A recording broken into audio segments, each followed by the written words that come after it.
Unang-una po, nagpapasalamat ako sa ating mahal na Panginoon kasi dinala niya kami sa Bless. Nakilala ko po yung kapitbahay ko at ni-recommend kami sa school na yun. Tsaka nagpapasalamat po ako sa lahat ng mga teachers kasi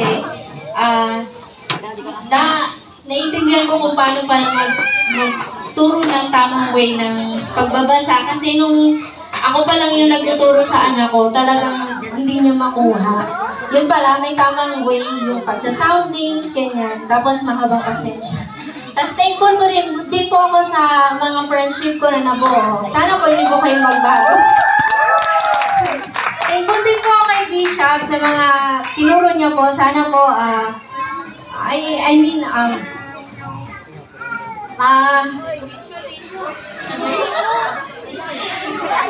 thankful ako sa kanya kasi natutunan ko po yung tamang pagdidisiplina sa mahal naming anak. Tapos sa pagiging open namin sa aking asawa. Salamat po at yun lang. Thank you, Arlene. Thank you po. Ang ganda